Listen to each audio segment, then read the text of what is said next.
Chelsea's performances is sometimes maybe good, it's sometimes maybe... You ain't so tough with that bad boy tuck. I'ma get it how I'm living, I'ma walk the walk. Outline my lines, I rap through thought.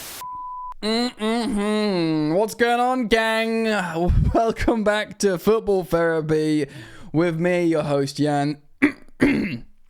Chelsea 5, the Shrimps 0.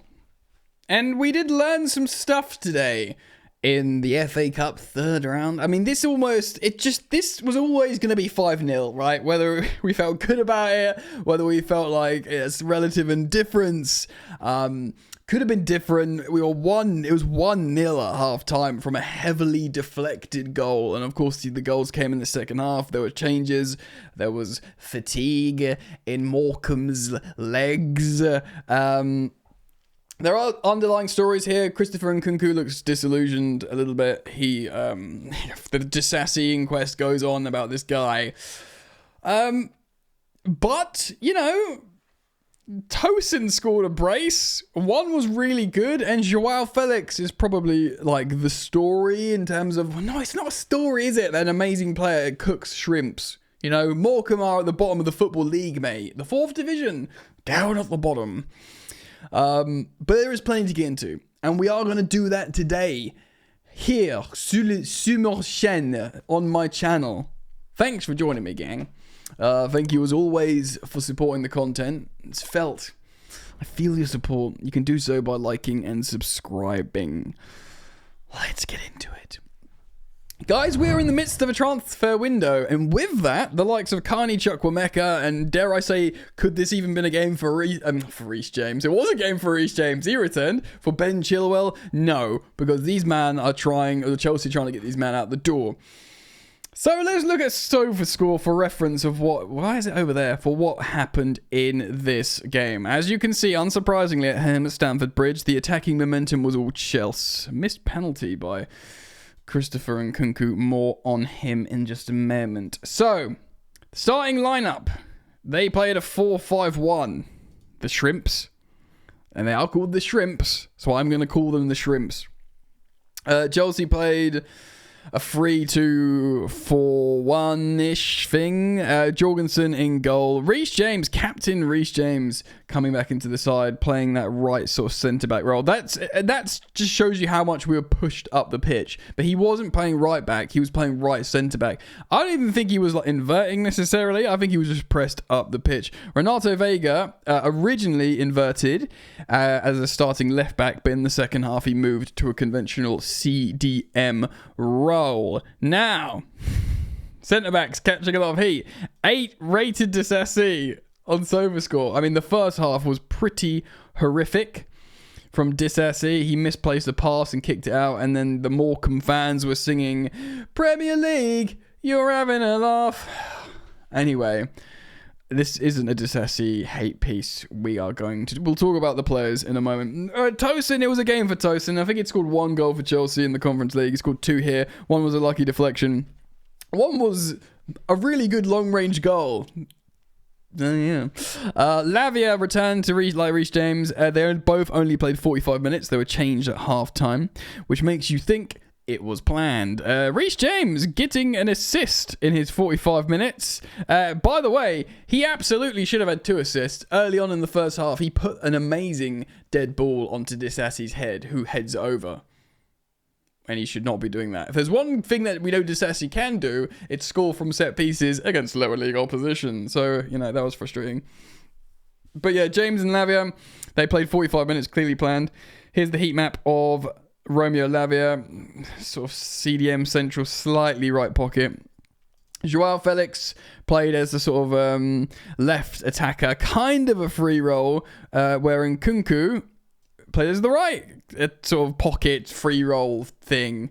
Tyreek George and Neto holding the width. Let's just confirm that here with these heat maps. As you can see, that is confirmed, ladies and gentlemen. Tyreek George being very much the width holder as a left winger.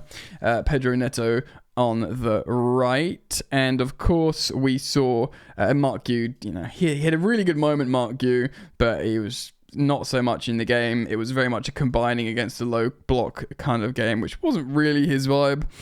We saw substitute changes. Malagusto came on for James, similar role, playing in a similar space. Cucurella came on for Lavia, which means Vega was no longer the inverting fullback. He was like the only...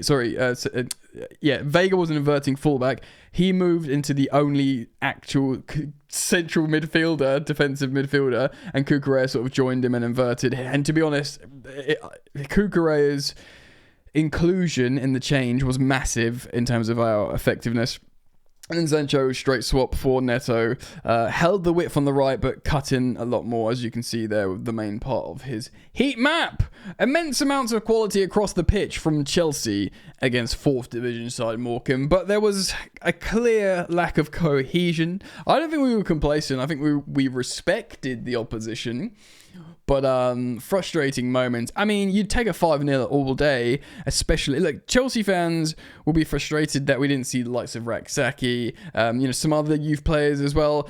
Maybe not so much Joshua Chiampong, because it seems like Joshua Chiampong is being rested. He was on the bench of Levi Colwill, rested for bigger and better things, which is actually a really great sign that we are clearly trusting 18-year-old Joshua Chiampong as a starter for Chelsea at the moment, which feels wild, but why the ruddy heck not, mate? Do you know what I mean?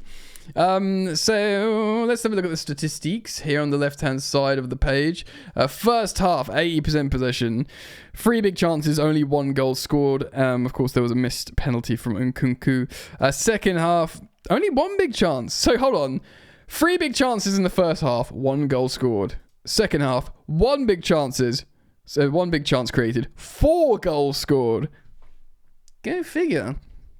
Overall, though, 28 shots to their 7. 3 goalkeeper saves. I mean, whatever, pretty dominant. In terms of the chronology of the storyline here, guys, it was Christopher Nkunku missed, or was his penalty was saved, and there wasn't really a good follow-up.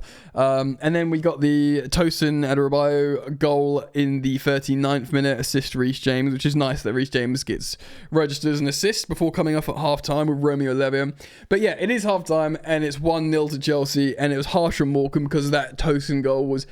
or Tosin, I believe you pronounce it, was heavily deflected. And it was cruel on them because it was a heavily deflected goal that beat them and they were doing all right. Do you know what I mean? So, half-time, Chelsea won.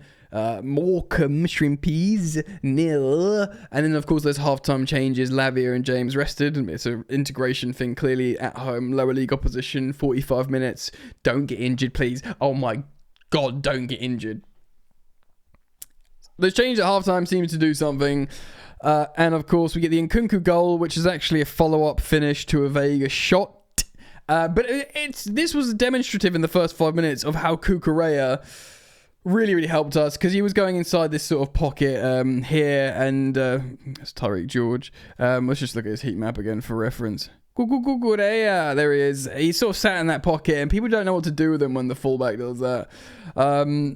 He was very, very effective, I must say, Cucurella, in terms of changing the tactics or whatever.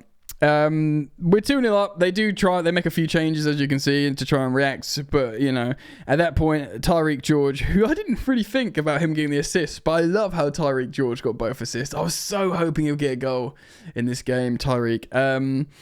But 2 assists is great for him. Tosin, great goal. Long range hit. 30 yards or something? I can't remember exactly, but it was an incredible goal. A very deliberate finish. Much the opposite of his first half goal. And that point, at 70 minutes, you're thinking, cool, we'll win this 4 or 5-0. And it came to pass. And Joao Felix also being assisted by Tyreek George. And then Cucurella getting an assist for Felix as well.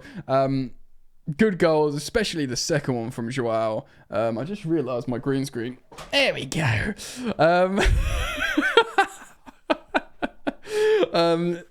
He was great, wasn't he? So should we talk about player performances a little bit here?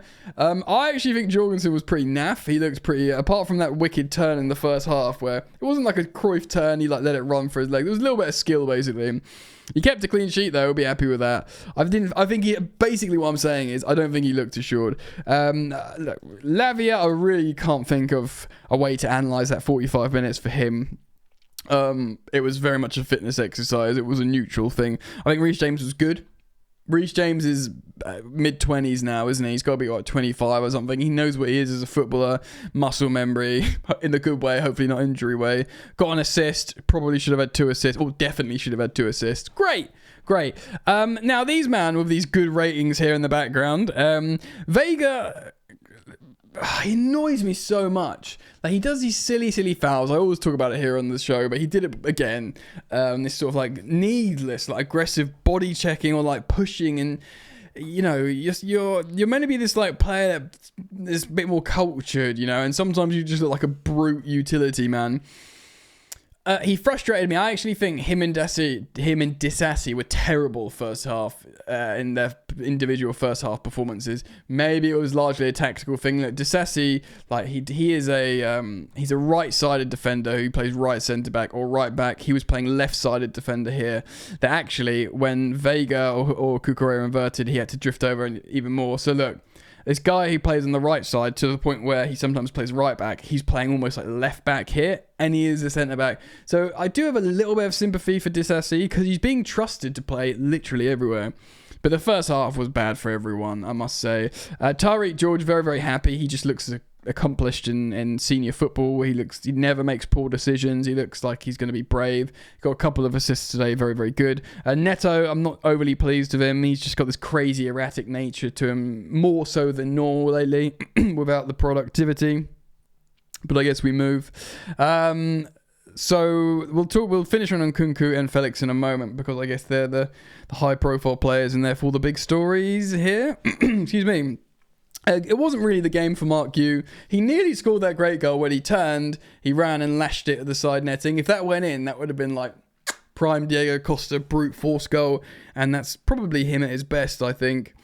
But yeah, it wasn't really the game for Mark Yu. And I would say in the substitutions, we're all fine. I think, although Cucurella... I think he was the most effective Cucurella because of how he affected the game tactically. Jadon Sancho looked pretty good when he came on. Gusto was fine. He obviously ventures forward a bit more than Reece James in that role. So let's talk about Nkunku and let's talk about Joao Felix. Just quickly, Joao Felix, I'm guessing a man of the match. He's tied with Tosin, but they've just done that because Tosin scored a couple of goals. But he got 2 goals, Joao. 84% passing, which is not as high as you'd think. He did make a key pass, which is good. A couple of crosses at free, which is good. Didn't really attempt long balls. He had 3 shots on target, 3 shots off target. 6 shots in total. Completed 100% of his dribbles, 2 out of 2, which is nice. This is good. 4 out of 6 ground duels against a combative Football League side. And he won 100% of his aerial duels. This is the thing about Joao Felix. He is, and yes, it's Morecambe, and yes, we've just seen him do this against friggin' Noah and farmers from Armenia and, you know, League 4th division teams and whatever. Yes, fine. But when feeling himself, when he's given the space and time, he is an artist. He's a poet of football. He looks absolutely excellent. He does. And this is why I have more faith than him than Nkunku in terms of somehow making it work. And also, he is combative. That slide tackle in, I believe, the first half for the high turnover, he will do that. He's not a freaking wussy. Do you know what I mean? Like, and this is because he played for Diego Simeone for years. Remember his debut for Chelsea when he got sent off against Fulham? He went in 2-footed and got an instant red, but he looked amazing against Fulham. We're like, oh, you know, it's just Joao Felix. Yeah, this is it. He's at Chelsea. He looks great. Oh, look, he's done. I've mistimed a tackle 2-footed. Someone had been sent off. But that's tackle today, is him not mistiming it and looking great. That great tenacity, that great work ethic. He doesn't mind putting himself where he might get hurt, which is great, you know. Like, you didn't see Eden Hazard. By the way, don't get twisted. Eden Hazard is much better than Joao Felix. But I'm talking about the pros of Joao Felix. Eden Hazard isn't doing those slide tackles. He doesn't, because he didn't need to. Do you know what I mean? But, like, it just shows you... He has got that sort of playmaky Cesc Fabregas-y element to him where he does those little lob balls on top and stuff, but you can dribble. He's just freaking awesome, Joao Felix. It doesn't mean it's going to work at Chelsea. He's a little bit younger than Nkunku. He's on less wages than Nkunku, and he's arrived more recently. And despite it might prove to be hard to make it work at Chelsea under Maresca, and indeed whoever, it might be hard. It's not going to be as hard as Nkunku, so let's talk about Nkunku. Yes, he scored the goal. It was a good finish and it was a follow-up. It was good. He missed the penalty, which I think it was a good save from the keeper, but you just scored the frigging penalty against them all. It's not like he did, you can execute the penalty better. I was really annoyed watching him in open play, his work, his attitude. I've seen it quite a bit recently. I don't think it's going to work. I just don't think it's going to work. I think I did a halftime live on my Instagram, at Football Yannick on Instagram. If you want to follow me, you're welcome to. I often do halftime live streams on Instagram. And I was just really, a lot of people were like giving him grief and I was annoyed as well. I don't know. I'd just rather see another player there. Do you know what I mean? I'd rather would have seen a Raksaki in midfield and play more of a conventional 4-2-3-1 and hope the structure's better. And I don't know, man. Or even like a Carney Chukwuemeka or something would be more beneficial. Because I understand why we're playing Nkunku. Yeah, I understand why. Because we are paying him 200k a week and he costs 50 million quid or whatever he costs. So we're feeling like we've got to play him somewhere because we're not actively trying to sell him at the moment. Like the way we're trying to actively sell Chukwuemeka and the way we're actively trying to sell Chilwell, so we're not playing them. We're not actively trying to sell Nkunku, but I think maybe someone needs to be like, all right, well, Nkunku's not happy at Chelsea. He's never injured. He's always available, so his fitness seems to be fixed. And he's scored a bunch of goals this season. Granted, not in the Prem, but he hasn't had that many starts in the Prem. He scored the winner against Bournemouth. I think people could look at him and go, yeah, he's a great player there. We've got enough body of evidence to see what he was like before Chelsea. Well, obviously he had the injury. The injury's behind him now. He is scoring goals. That play is there.